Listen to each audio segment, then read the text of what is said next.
OpenClaw just launched a bunch of brand new updates to give you way more settings and way more features that you need to make sure are enabled and that you're taking advantage of them. Because if you're not using these right now, you're not using OpenClaw to its strongest capability. And by the end of this video, you're going to know about all those new settings, all those new changes, and how you could take advantage of them. Now, the first update I wanted to share with you is something that I've actually found 99% of people miss, and that is that OpenClaw is constantly pushing new updates. For example, 16 hours ago, they just launched a bunch of new updates for Sonnet 4.6, 1 million context beta, to be able to spawn subagents from the chat and so much more. And if we scroll down a little bit more, we could see that they launched other updates on February 15th. In order to actually find these updates, all you have to do is come over to OpenClaw's GitHub and then come into releases, and you'll be able to see all these different releases, all the different changes that were made. And look at this. There were literally like 50 different changes here. And something that you could do that's very powerful is actually come over to your OpenClaw right here, and we could come over here and literally all you have to do to update this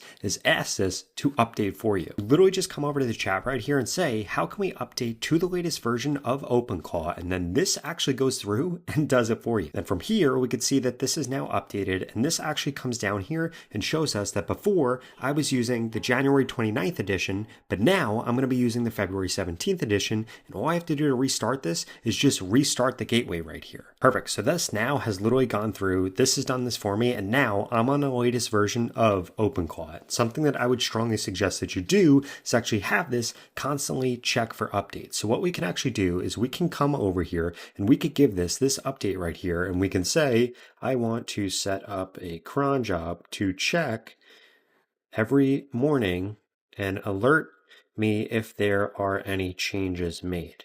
In addition, I want you to give me ideas for how I can make changes / better use you based on all of the updates. Please go through the 217 and 215 updates and give me suggestions. Now, what this is actually going to do is this is literally going to set up a cron job for us that is going to check this every single day. In addition to that, this is going to look at the latest updates and tell us exactly how we can utilize it. So this is kind of self-updating itself, self-alerting of us of the updates and telling us how we could actually use them. Now we can see that this has gone through. This has actually set up this cron job right here in order to alert me when there's a system event. In addition to that, this goes through and this gives me a bunch of different suggestions, and we can see some of the latest updates here. 1, there's now 1 million context beta, so the context is going to be way larger. 2, we can now spawn subagents. So if we type in / right here and type in subagents, this will actually run isolated background tasks when we give it something based on that. In addition to that, we also have web URL allow lists and memory search FTS. And then if we come down here, we could see the other improvements that happened on 2.15.17. And this literally goes through and gives me specific examples for what tools I should add, what things that I should add, and how I should actually go through and update my suggested configuration settings. In addition to that, it gives me a bunch of different experiments that I should try right here, which is crazy, but this was just use case number 1. For use case number 2, I'm actually going to come over here. I'm going to start up a new session right here, and we're going to put in this prompt right here, and you should be doing the same exact thing. So we can see right here, I want you to update your memory with the figure it out directive as your core operating philosophy, and then please explain to me what this directive is and add it to the memory. We're going to click on send right here, and what this is now going to do is update its core operating philosophy and explain to you, the viewer, exactly what this is. And this is probably one of the most powerful things that you could do. And I would think of this basically as system instructions. So we can see right here what the figure out directive is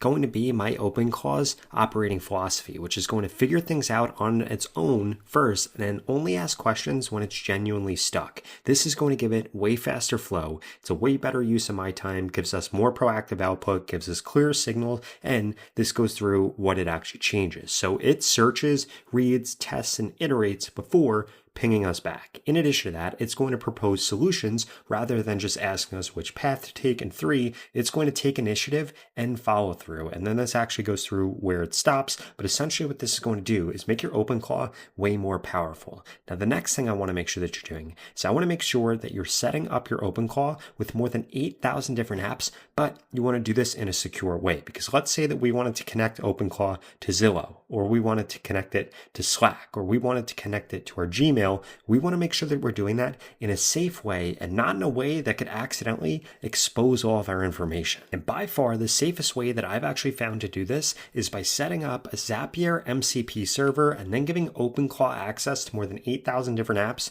through that. Because we could see right here that if we click here, we could then connect this to all of these different apps right here. In addition to that, we could come over to search. We could literally search for anything. For example, let's say we want to connect Zillow, we would be able to do that.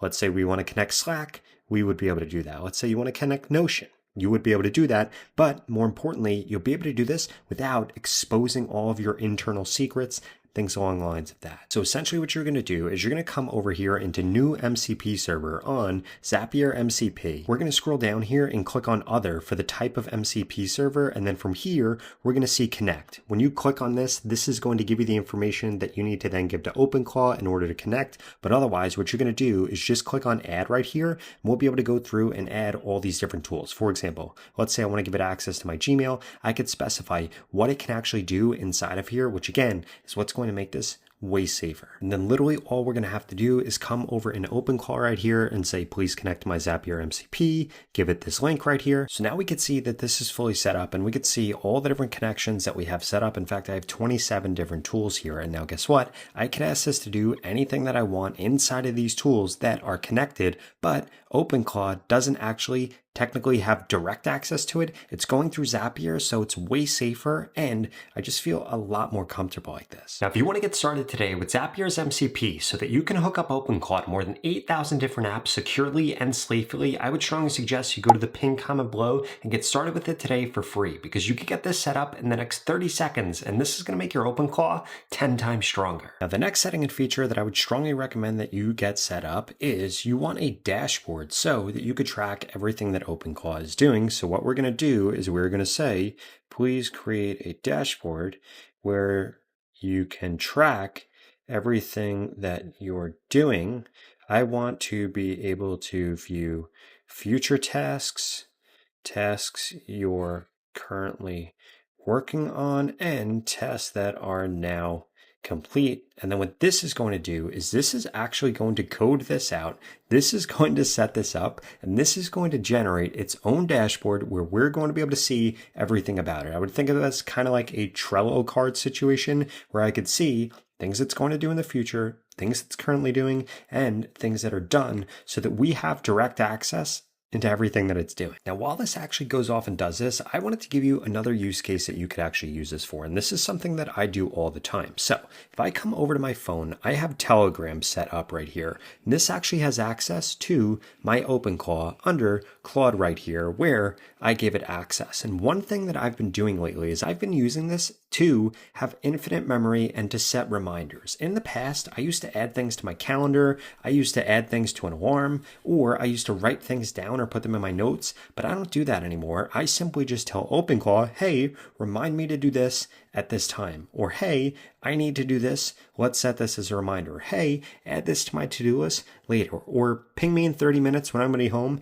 and get us to do this. And then what this actually does is just makes it way easier to have that infinite memory and everything all in one location. So now we can see that this went through and this actually created this. We can open this file in our browser in order to use it. It shows different future tasks, shows current tasks, shows completed tasks, and each task supports title and description, status tracking, due dates, edit or delete at any time, and all the data is going to be saved to our browser's local storage so it persists between sessions. So now literally all I had to do was come over here. We grab this right here. I open this up inside and we can see all of this stuff is in here. And this right here looks amazing. It literally took like 30 seconds to do it. I'm going to say, great, it looks good. Please update it with all of your tasks. And as a reminder, I want this updated every time you do something. And then what this is going to go through and do is set it up for the first time, and it's going to remember to do this every single time. If you ever want OpenClaw to remember something, just tell it to remember it. If you ever want it to do something in the future, tell it about a cron job. If you want it to learn a specific skill, tell it the skill you want it to learn. If you want it to connect to a certain MCP or API, tell it what that is. And this literally goes off and does it, which is insane. So now we can see that this has actually gone through and done this, and this went through and actually updated all this, which is pretty incredible and tells us exactly how to do it and reminds us that when it completes something, it's going to update it using that CLI. Now this literally goes through, it shows me what it's going to do in the future, what it's currently doing, what's already been completed. And this is pretty insane because this literally goes through and now gives us this dashboard that we could constantly check what our agent's working on 24/7. Now, the last thing that I would strongly suggest that you begin to use this for, we could come over here and we could actually start a new session. And I'm going to show you this because this right here is insanely unique. So let's say that you had a tool, you had a website, you had an offer, you had something. For example, this is one of mine, ContentBuddy.ai. This is a business that I run. It's almost at $300,000 in ARR, which is awesome. What I'm going to do is I'm going to come over here and I'm going to say, I want you to send me new features/tools that I should build on ContentBuddy.ai. I want you to do the research to figure out what my ideal customer wants and build me out new features/tools to show me every day at 9 a.m. Now, what this is actually going to do is this is going to spin up a cron job so that this does this every day at 9 a.m. This is going to get this to go off and do the research. And then this is actually going to be building me out new features for my tool, for my app, for my website, for my offer, and you could do this same exact thing for you. And now what this does is actually builds updates for you, and you're just approving them, not coming up with the idea for them, which is insane that we could get AI to do this. Now look at this. This literally went through and gave me today's research feature for ContentBuddy.ai, gives me a bunch of different things, how it could actually be built out. And then guess what I do? I just click approve on any of these and boom, it's going to go off and it's actually going to build those out. And this basically just spun up a product manager or a head of product in AI right here. Now, if you enjoyed this video, I would strongly suggest you check out this video right here that walks you through a bunch of new upgrades that Gemini just dropped that you probably haven't heard of yet. That sound interesting? I'll see you over there.